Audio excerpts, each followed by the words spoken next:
Angigxeki ngokudikila kodwa bengizothi linda hlezane nowakho uzofika bese yakunika lolu thando kade wabudinga.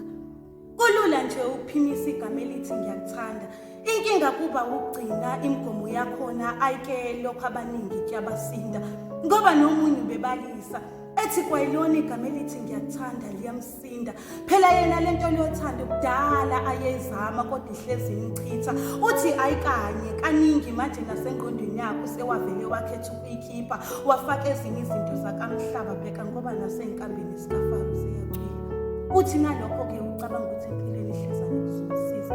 Ngabe sengiyamphikisa ngathi inkinga lokho kukhethile ke akusikhona ukuzukusiza. Uthando liyalindwa lufana notalako into mawujahile ngeke wakwazi ukuyifica. Angigxeki ngokudikila kodwa bengizothi linda hlezane nowakho uzofika bese yakunika lolu thando kade wakudinga.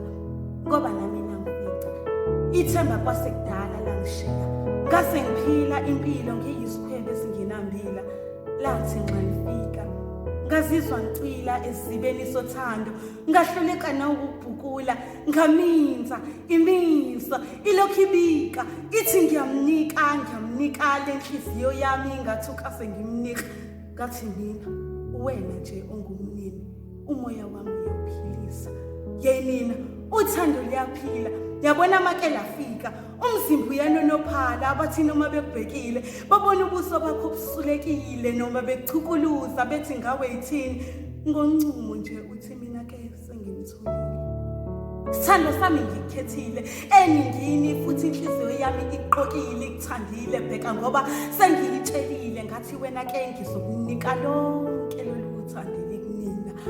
Hey ngike ngamcabanga ngathuka sengimamatheka ngenxa yokuthi njengoba bengimcabanga bese ngicabanga ukuthi naye uyangicabanga kanti ngisadlala yona imicabango yakulona uthando nje olunye uthando ngike ngakwazi nami liyamizwa ukuchaza. Bheka ngoba make akubamba ngathi kunezinto egijimayo kwena ngaphakathi kuza konke nje kugijima ngemthambo yegazi man ngathi umhlaba uyawuqala ngoba nje umzimba uyathamba uziphimbo lakho bese liyathamba kancane ilapha exoxa khona yomshado nabantwana. Ingakho ngithi angigxeki ngokudikile kodwa bengizothi linda hlezane nowakho